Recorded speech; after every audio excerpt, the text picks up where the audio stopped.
Welcome back to Strange Mind 6.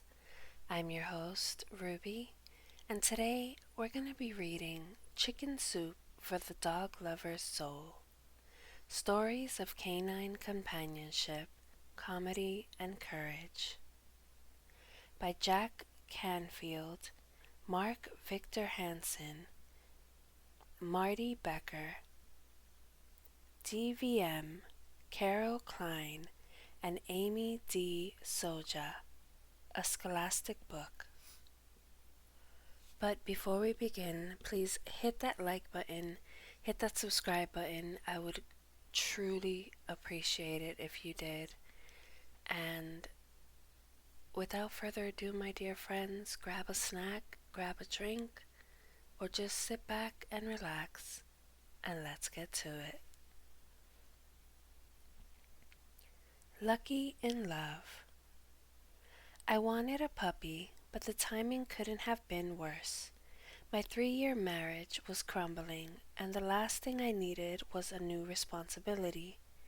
Trying to escape the inevitable, my husband and I decided to go on vacation to Big Sur, on the California coast.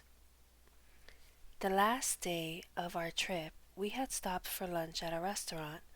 As we returned to the car, we noticed a cage by a staircase at the edge of the parking lot. I moved closer to investigate and saw a little, irresistible black ball of fluff gazing longingly out of the bars, begging me to let her out. Someone had simply left her there and put a sign on top of the cage, "Puppy for free. Name is Lucky. Take her." I looked at my husband and he shook his head no, but I persisted. I needed someone to love. I took the puppy out of the cage and, happy to be set free, she dove into our car. We started to drive the windy Pacific Coast Highway home. A wide grassy meadow came into view. We stopped so she could run. As we lay on our blanket on the grass, she trampled field daisies, sniffed the gophers, and jumped in circles. Her joy at liberation was my elixir. We renamed her Bosco, and she turned out to be a Belgian sheepdog, my loyal friend. She stayed by my side through a difficult divorce and was my guardian angel through the many years of single life that followed. One morning, when she was 9 years old, I awoke to find her panting heavily, her black curls damp and matted. With trembling fingers, I grabbed for the phone to call my veterinarian. Bosco tiredly snuggled on my lap, her labored breathing ragged on my chest, and I kissed the top of her head over and over, waiting for the receptionist to answer. "I'm sorry, Jennifer, the doctor is out of town." My right hand kept stroking the side of Bosco's long, smooth nose, the left hand gripping the receiver even more fiercely. As I held back tears, she directed me to another veterinarian. How could I trust someone else with my baby? But I had no choice. I tenderly placed my limp dog on the passenger seat of the car. With one hand, I turned the key in the ignition, and the other I gently stroked the quiet body underneath the faded green and blue stadium blanket that I used for picnics, the one I used the day we found Bosco. I pulled into the clinic parking lot. I took a deep breath and said a prayer. A matronly receptionist recognized my name and immediately summoned the doctor on call. As I waited for this unknown person to take my dog's life in his hands, I looked around the cozy wood-paneled waiting room. A pit bull sat meekly at the feet of the woman next to me. Bosco didn't even seem to notice. A man called out my name. Dr. Summers wore an air of urgency, his blue eyes filled with compassion and concern. As I followed him to the exam room, I noticed broad, strong shoulders and a confident stride. I laid Bosco softly on the narrow steel table and then slowly took her blanket off, clutching it to my arms. Her sweet smell still lingered on the wool.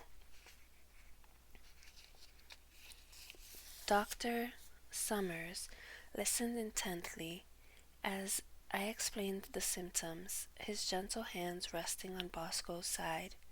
He thought it was gastroenteritis and wanted to keep her in the clinic for observation, but he stressed that I was welcome to come by and visit. I kissed Bosco's nose and whispered goodbye. Dr. Summers smiled. Go home, get some rest. I promise I'll take care of her. And somehow I knew that he would. That there was no better place to leave my best friend than in his arms. The next day after work, I went directly to the clinic to see Bosco. The receptionist waved me into the back, and I made a beeline for the cages, trying not to run. I sat on the cold cement floor and put my hand through the cage, stroking Bosco's fur, watching her tail give me a faint wag. When Dr. Summers discovered I was there, he came back and opened Bosco's cage. I held her tightly on my lap, happy to feel her warmth. Dr. Summers knelt on the floor near us, talking softly so Bosco could sleep. We shared stories about our families, our careers, our dreams, our lives. During the next few weeks, I came in every day to see Bosco and my new friend, Dr. Summers. A biopsy later confirmed bad news: lymphatic plasmatic enteritis, LPE. I couldn't pronounce it, let alone understand the nature of the disease. Because of the vomiting and diarrhea associated with LPE, Dr. Summers kept her in the clinic on an IV for fluids. Then, on top of LPE, Bosco developed pancreatitis, which complicated treatment. The day came when the medicines were failing. Bosco wasn't getting any better, and I had to make a decision. Dr. Summers encouraged me to take her home, to be with her for a couple of days. He knew I needed to say goodbye. I wrapped her in her blanket and drove her home. We snuggled on the couch, and I told her how much I had loved her, how grateful I was that a puppy named Lucky had come into my life to be my best friend. She listened, her weary brown eyes looking beyond me for peace. It was time for her to go. 2 weeks after, I placed her in Dr. Summers' arms for the last time. I made a call to the clinic. I wanted to talk to someone who understood. Dr. Summers, now my friend, who had been the person who helped me close the last door. He took me to lunch, and we showed each other pictures of our families. We shared memories of Bosco, and he gently wiped the tears off my cheek as well. And as tears welled up in his own eyes, the day opened a new door. That day opened a new door for us, and we moved through it. On April 3rd, 2 years to the day Bosco passed away, I married Dr. Summers, the man who had so tenderly cared for her and for me. My father gave a speech during the ceremony. Pausing to look up to the heavens, he smiled and said, "I know Bosco is here with us today, blessing this marriage." I smiled too, through happy tears. Bosco had always, even in her passing, brought love into my life. Jennifer Gay Summers. The end. And with that, my dear friends, we end this video. Please tune in next video for Jethro's World. I hope that you all have a wonderful morning, afternoon, or night whenever this video reaches you. This has been Ruby, signing off.